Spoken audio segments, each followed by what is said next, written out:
하버드 대학의 학생들이 쥐를 상대로 한 가지 실험을 했다고 합니다.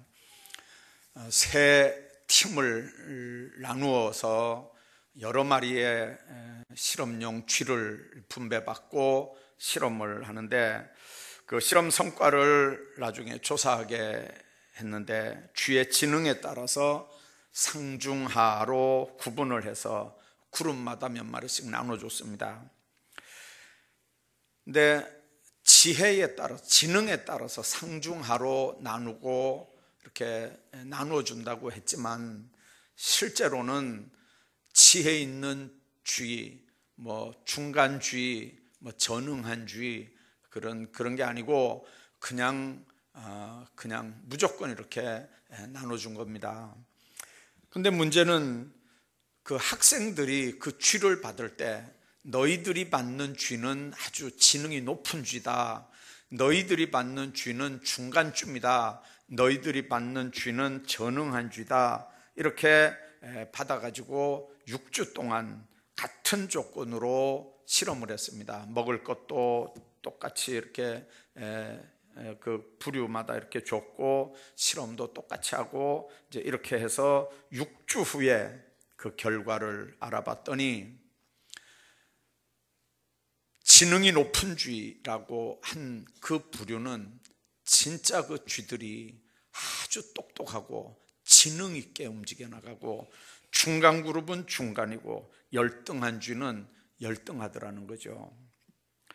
학생들의 연구 자세에 따라서 쥐가 처음부터 지능이 상중하가 아니고, 그 쥐를 받은 학생들이 쥐를 대하는 자세에 따라서 나중에 성과가 다르게 나타나더라는 거예요. 그 실험이 발표되자 코헨 대학교 교육심리학부에서 또 다른 실험을 했습니다. 그 실험을 근거로 교사들에게 학생들을 이렇게 반을 나눠줬습니다. 교사들에게 그랬습니다. 이 아이들은 IQ가 150 이상 되는 아이들이다. 또 어떤 교사들에게는 이 아이들은 IQ가 100에서 120 되는 아이들이다. 이 아이들은 IQ가 80 미만 아이들이다. 이렇게 해서 세 부류로 아이들을 교사들에게 이야기를 단단히 하고 맡겼습니다. 교사들이 그 아이들을 이렇게 맡아서 관리를 하면서 아이들이 조금 어눌해도 교사들은 생각하기를, 이게 머리가 너무 좋아가지고 이 아이들이 이렇게 어눌한가 보다. 말을 좀 이상하게 해도 이 교사들은 이 아이들이 머리가 너무 좋아서 이렇게 좀 어눌하게 하는가 보다. 들은 게 있고 입력된 게 있고 선입견이 있으니까 아이들을 그렇게 하는 거예요. 아이들이 똑똑하게 대답을 해도 교사들은 이게 IQ 80밖에 안 되는 놈들이 괜히 이게 똑똑한지 않네, 이렇게 하면서 그냥 속으로 그렇게 아이들을 대하는 거예요. 그렇게 6개월을 지났더니 똑같이 놀라운 역사가 나타납니다. 아이들이 머리가 좋은 아이들인 줄 알고 맡아서 관리했던 그 반은 실제적으로 이 학습 효과가 엄청 높아지고, 중간 정도는 중간인데 이 전응하라고 맡은 그 반은 실제로 머리 좋은 애들이 거기 있었음에도 불구하고 학업 성적이 형편없어지더라는 거죠. 삶의 자세는 강력한 무언의 언어입니다.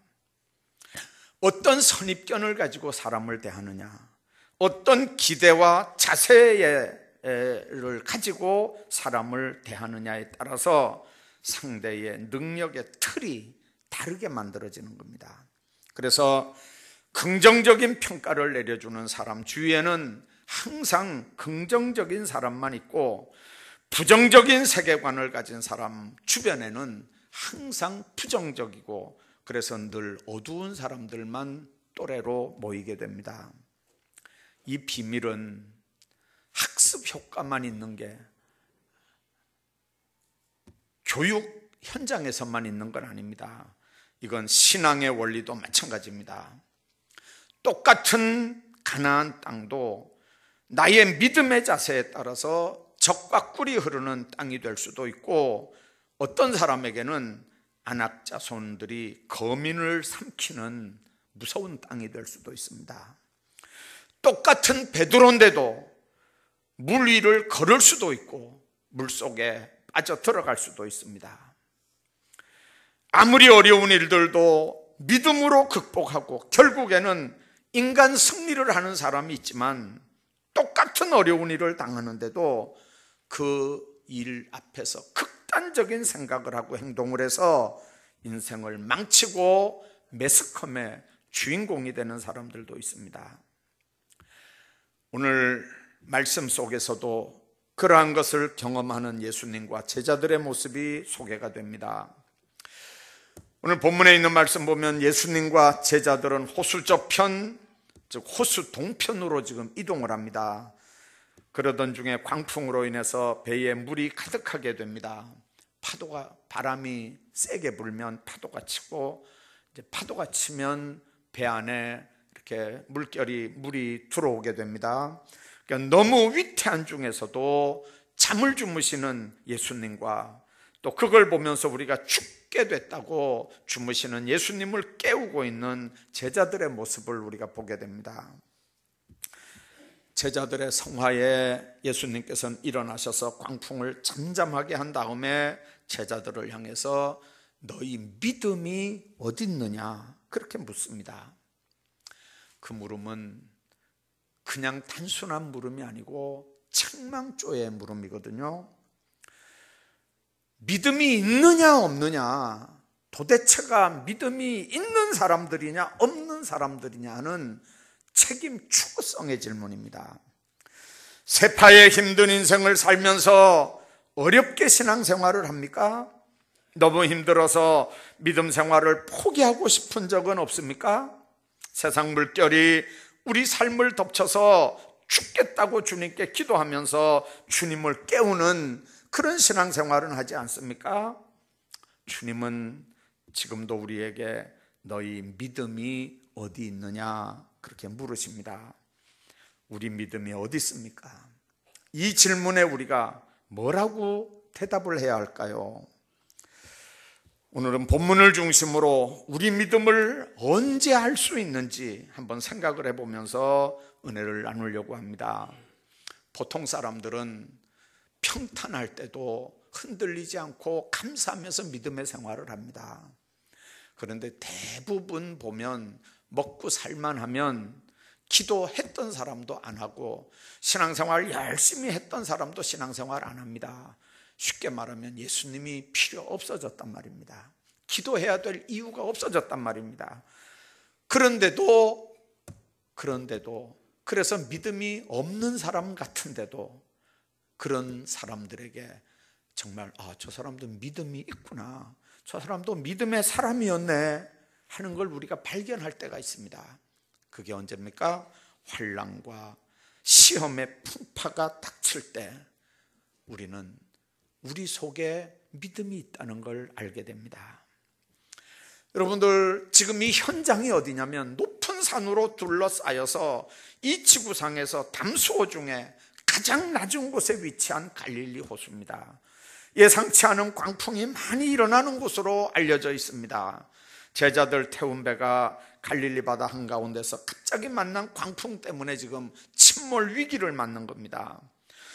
여러분들, 주님의 일을 하는 사람들, 주님께 사명을 받아서 지금 사명을 감당하는 사람들에게도 풍랑은 예외 없이 찾아옵니다. 인생의 풍랑이 못된 예수 안 믿는 악한 그런 사람들에게만 오면 얼마나 좋을까요? 그러나 그렇지 않거든요. 풍랑은 주의 일을 하는 사람들, 사명자들, 하나님의 사람들, 신실한 사람들에게도, 심지어는 지금 주님과 함께 있는 제자들에게도, 예수님이 탄 배에도 풍랑이 왔다는 사실입니다. 제자들은 두려워 떨며 주무시는 예수님을 다급하게 깨웁니다. 예수님께서는 바람과 물결을 꾸짖어서 잠잠하게 한 다음에 너희 믿음이 어딨느냐 그렇게 꾸짖습니다. 모든 염려를 주님께 맡기고 안심했어야 됨에도 불구하고 믿음이 부족한 제자들은 두려워서 눈앞에 보이는 광풍 때문에 두려워 떠는 겁니다. 여러분들, 우리 성도들은 믿음이 있는지 없는지, 그리고 믿음이 큰지 작은지, 그런 거는 인생의 환난과 풍랑을 당하면 분명하게 압니다. 평소에 예수 잘 믿던 사람도 풍랑 앞에서는 하나님이 계시다면 어떻게 나한테 이럴 수 있느냐 이렇게 하고, 평소에 잘 믿던 사람도 풍랑 앞에 믿음 없는 표를 드러내고 그렇게 불신앙자로 전락하는 사람도 있고, 평소에는 믿음 없는 것 같은 사람도 환난 앞에는 하나님 봐주십시오, 그동안 잘못 살은 거 용서해 주시고 정말 나를 다시 만들어 주십시오 하면서 기도하러 나오는 사람도 있거든요. 여러분들, 정말 우리가 믿음이 있는 건지 없는 건지, 믿음이 큰 건지 작은 건지, 환난과 풍파 없어도 그게 우리 속에 나타나면 복인 줄로 믿으시기 바랍니다. 그러나 더 큰 복은 환난과 풍랑 앞에서라도 우리 믿음이 있음을 내보이는 게 또 복 중에 복인 줄로 믿습니다. 제자들은 위태롭게 됐을 때 파산하기 전에 주님을 찾았다는 건 그래도 믿음이 있는 사람들인 모습입니다. 하나님은 사람을 통해서 우리들의 문제를 해결하기도 합니다. 사람들을 통해서 우리 문제를 해결할 수도 있습니다. 때로는 직접 개입해서 문제를 해결하기도 합니다. 그런데도 우리는 평소에 당면한 어려움을 하나님께 의지하지 않고 내 힘으로 한번 해보려고, 내가 해결해 보겠다고 여기저기 쫓아다닙니다. 그럴 때는 믿음이 있는 사람인지 없는 사람인지 본인도 그렇고 다른 사람이 봐도 그렇고 도대체 구분이 안 될 때가 있습니다. 그러나 뛰어다녀도 안 되고, 노력해도 안 되고, 수고해도 안 되고, 경제 전문가에게 맡겨도 안 되고, 유명한 의사에게 맡겨도 안 되고, 위태롭게 됐을 때, 내 능력 밖의 일이 내 인생에 전개될 때 어떻게 합니까? 본문의 제자들처럼 주님을 깨울 수밖에 없습니다. 그게 믿음의 사람들입니다. 인생의 풍랑을 만날 때 최선의 방법은 내 안에 계신 주님과 그리고 동행하는 아름다운 삶의 사역의 현장에서 주님과 같이 문제를 해결하는 일이지만, 그러나 모셔놓고 교통이 없었고 모셔놓고 그분의 권면과 감동과 감화를 소멸하면서 모셔만 놨지 계속해서 내 인생을 내가 주인으로 살았던 사람이라 할지라도 풍랑 만날 때는 방법이 없습니다. 부르짖어 하나님 앞에 간구하는 방법밖에 없습니다. 내 안에 계신 그분을 깨워서 하나님 앞에 문제를 해결하는 방법밖에 없습니다. 그나마 그래도 그게 믿음의 사람인 줄 믿으시기를 바랍니다. 시편 50편 15절에 보면 환난 날에 나를 부르라, 내가 너를 건지리니 네가 나를 영화롭게 하리라, 그렇게 말씀합니다. 환난 날에 나를 부를 수 있는 건 믿음의 사람들이 하는 일입니다. 내가 너를 건지리니 네가 나를 영화롭게 하리라, 믿음의 사람들에게 하는 말입니다. 제자들처럼 우리가 주님을 모시고 있어도, 주의 일을 해도 가정에, 직장에, 마음의 풍랑이 일어나지만 결국 하나님께서는 그 풍랑 인연해서 우리를 더 빨리 가게 하고 더 주님을 의지하게 한다는 사실을 기억해야 합니다. 그 풍랑은 더 빨리 목적을 이루게 하기 위한 하나님의 뜻이라고 하는 사실을 믿으시기를 바랍니다. 그러므로 신앙인들은 어떤 환난이나 시련이 와도 흔들리지 않고 끝까지 인내하면서 결국에는 하나님이 함께 하심을 체험하게 되는 줄로 믿습니다. 사람들은 하늘을 향해서 쭉쭉 뻗어 올라가는 그런 나무만 좋은 나무인 줄 알아요. 그런 나무만 제목으로 쓰이는 줄 압니다. 그러나 아름다운 가구들을 만드는 나무들을 보면 좋은 아름다운 무늬가 있는 나무들입니다. 그건 궤목들로 만들어지거든요. 궤목이라는 게 뭡니까? 그냥 아무 어려움도 없이 쭉쭉 올라간 나무가 아니고 때로는 고통스럽게 폭풍한 설 다 맞으면서 그러면서 장가지가 많고 상처가 많은 나무일수록 나중에 그 나무를 도로 켜면 아름다운 무늬를 남기는 법입니다. 고통 없이 여러분들 쭉쭉 자란 나무는 무르고 무늬가 없거나 곱지 않습니다. 그러나 아까 얘기한 것처럼 정말 상처 많은 나무들은 무늬를 아름답게 남기는 법입니다. 우리 인생살이도 믿음도 마찬가지입니다. 실패하더라도 끝까지 믿을 때 믿음의 기적들이 나타나는 줄로 믿습니다. 오히려 그 풍랑이 신앙을 깊게 합니다. 신앙의 체험이 돼서 간증거리가 되게 하는 줄로 믿습니다. 인생의 바다를 지나가면서 순풍을 만나든 풍랑을 만나든 관계없이 우리와 함께 하시는 주님을 의지하면서 사는 믿음으로 사는 사람들 되시기를 주의 이름으로 축복합니다. 뿐만 아니라 믿음이 언제 어떻게 나타납니까? 일상의 행위를 통해서 우리 믿음을 알 수 있습니다. 갈릴리 바다는 아까 얘기한 것처럼 수면이 해면보다 213m나 아래 있는 호수 주위의 높은 산들로 이렇게 둘러싸여 있는 호수입니다. 보통 우리가 산 높이를 이야기할 때 해발 몇 미터 이렇게 얘기하죠. 근데 이 갈릴리 호수는 해발 몇 미터가 아니고 해저 213m에 있는 바다입니다. 호수입니다. 담수호입니다.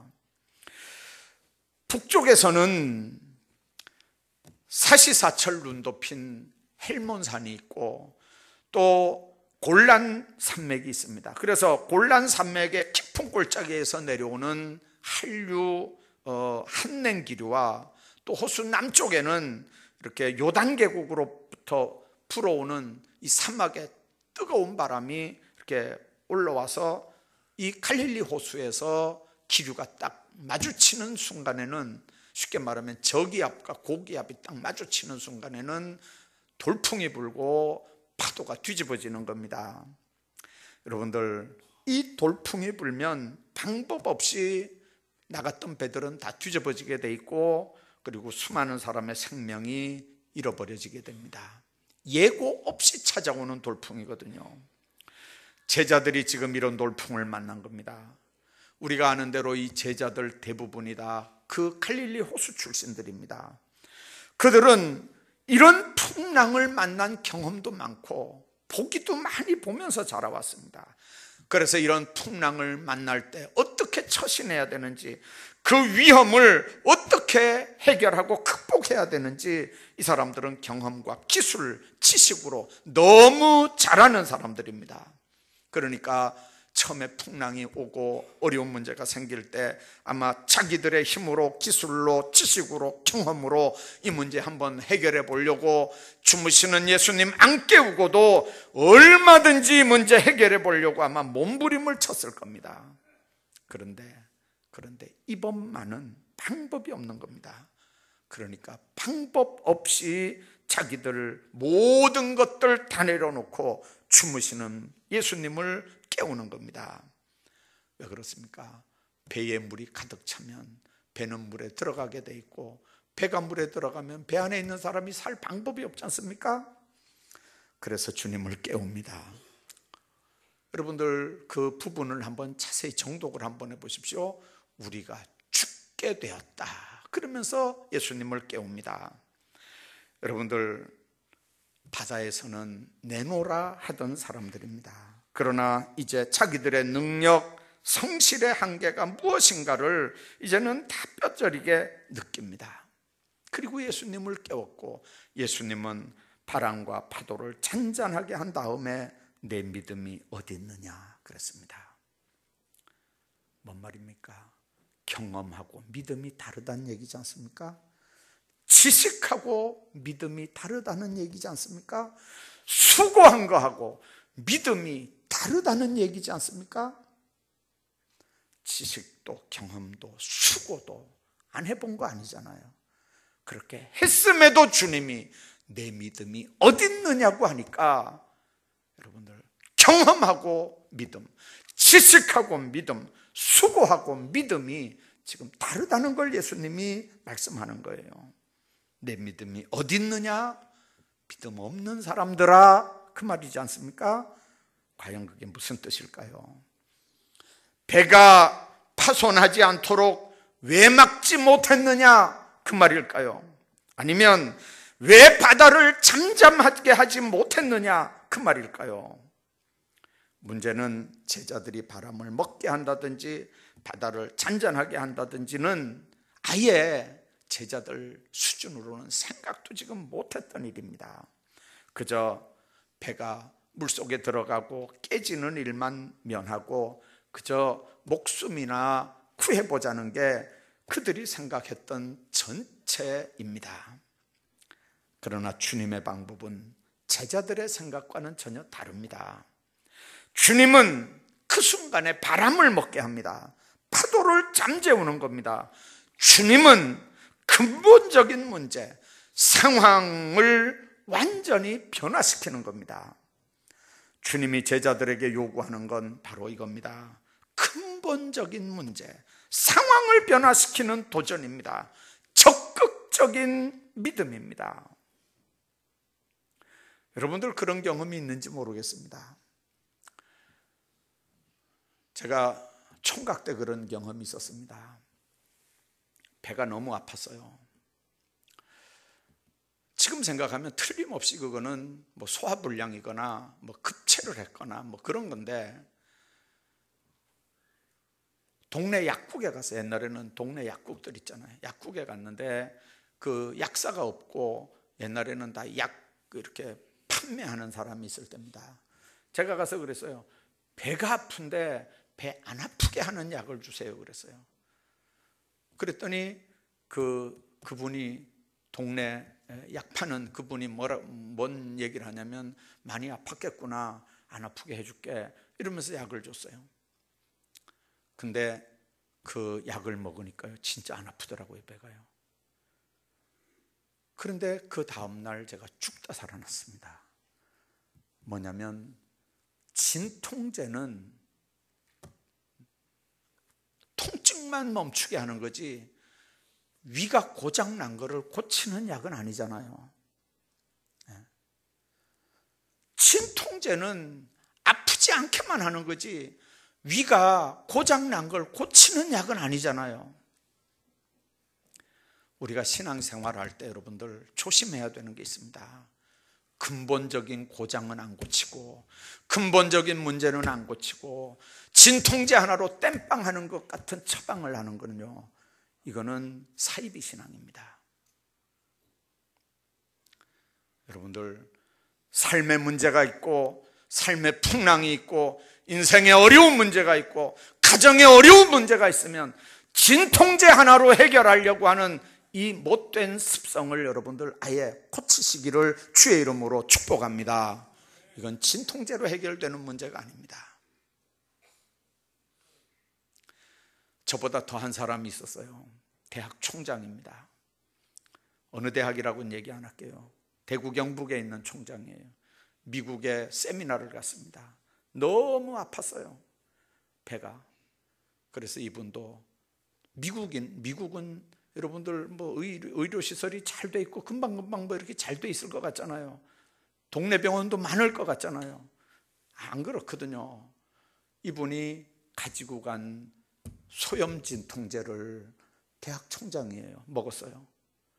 그리고는요, 어떻게 됐는지 아세요? 그 다음날 아침에 돌아가셨어요. 대학 총장이 돌아가셨다고요. 사인 규명을 해야 될 거 아닙니까? 수술을 했어요. 뭐였는지 아세요? 급성 맹장이 복막이 돼가지고 돌아가신 거예요. 뭘로 해결하려고 그랬다고요? 소염 진통제로 해결을 하려고 그랬어요. 우리는 살아가면서 정말 하나님 앞에 근본적으로 해결해야 되는 문제를 땜박식 신앙생활을 하려고 해요. 근본적으로는 해결 안 하고 그냥 진통제 하나로 얼마든지 문제를 해결할 수 있다고 생각하는 거예요. 야고보서 2장 18절에 보면 행함이 없는 내 믿음을 내게 보이라. 나는 행함으로 내 믿음을 이게 보이리라. 결국 참된 믿음이 뭡니까? 그 행위를 통해서 드러내야 한다는 겁니다.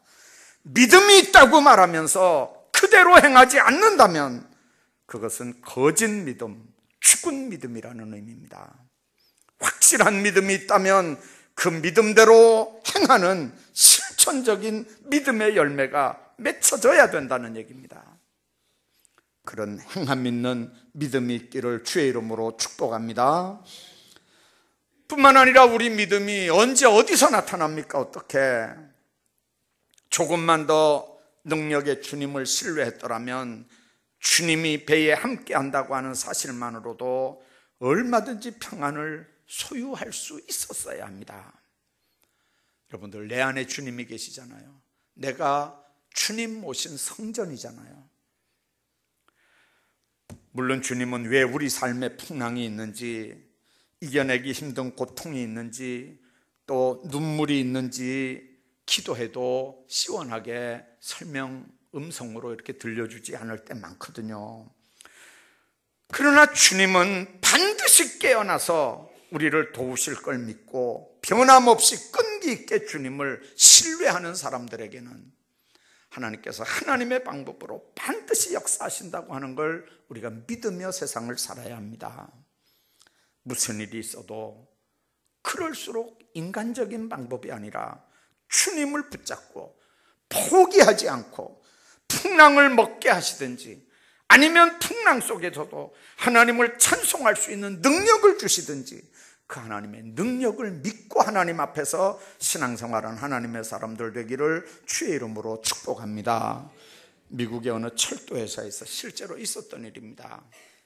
그 회사에서는 늘 냉동차가 어느 역에 정차를 하면 그 정차하고 있는 동안에 그 차 안을 이렇게 이 냉동차를 청소하는 게 보통 상례였다고 합니다. 그래서 그 역에 도착을 하고 냉동 그 차 안에 이제 어떤 사람이 들어가서 열심히 이렇게 청소를 하고 있었습니다. 차가 굉장히 큰 트레일러 같이 생긴 냉동차인데, 근데 안에서 사람이 일하는 걸 모르고 밖에서 사람이 이 문을 닫아버린 거예요. 그리고 그 다음날 아침에 그 안에 들어가서 청소하던 사람이 동태처럼 빳빳하게 죽은 시체로 발견이 됐습니다. 회사가 난리가 난 거죠. 감식반이 들어닥치고 이게 타살이냐 자살이냐 사고사냐 막 이렇게 이제 감식을 하기 시작했습니다. 여러분들, 이상한 건 근데 이 차에 도착하면서 이 사람이 청소할 때 또 다른 사람이 청소할 때는 아예 스위치를 이렇게 내려놓는데요. 스위치를 내려놓기 때문에 냉동차긴 하지만 뭐 냉동이 되거나 그런 거 전혀 아니거든요. 또 그러니까 얼어 죽을 염려는 없는 거예요, 사실은요. 이 객관적으로 보면. 또 이 차가 길이가 얼마나 큰 차이기 때문에 한 사람이 밤새워 충분히 그게 문이 닫혀 있어도 얼마든지 숨 쉬며 살 수 있는 공기는 그 안에 충분한 거예요. 그러니까 그 사람이 그 안에서 동태처럼 얼어 죽을 이유가 없는 거예요. 의사들이 오고 그 다음에 감식반이 오고 열심히 이렇게 해서 나중에 최종 결론을 내린 게 바로 이겁니다. 문이 딱 닫혀지는 순간에 이 사람은 안에서는 못 열거든요. 아이고, 난 죽었네. 난 이제 이 냉동차가 가동이 되면 나는 이제 동태처럼 될 거고 이제 나는 죽었네.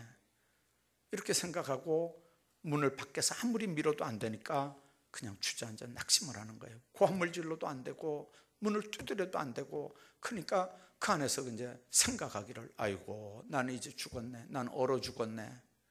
난 죽었네.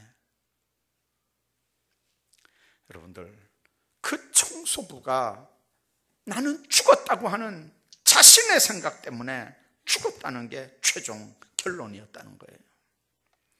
자기가 갇혔다는 걸 안 순간에 그는 절망에 빠지게 됐고, 자신은 냉동차 안에서 동태처럼 꽁꽁 얼어 죽게 됐다고 굳게 믿었고, 그 믿음 때문에, 그 생각 때문에 사실은 죽어야 할 아무런 객관적 이유가 없는 그 상황을 이겨내지 못하고 죽었다는 거예요.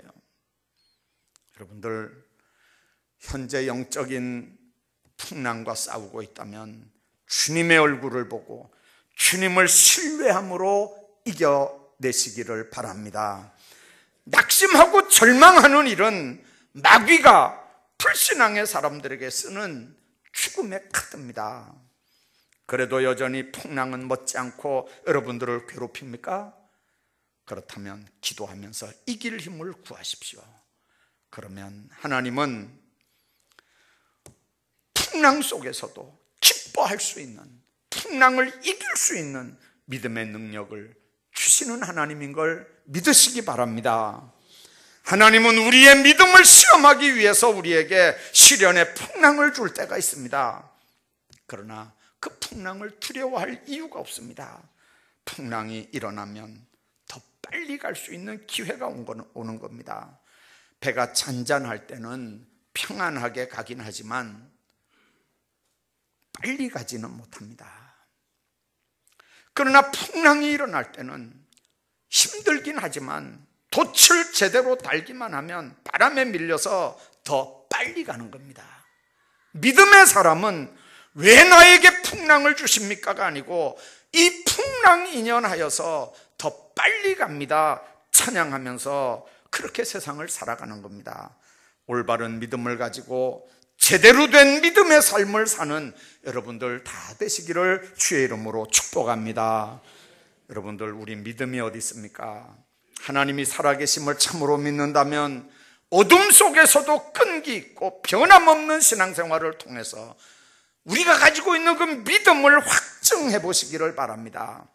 하나님은 우리의 그런 믿음을 기대하고 계십니다. 그리고 우리가 그런 삶을 살 수 있도록 성령으로 역사하시고 돕고 계십니다.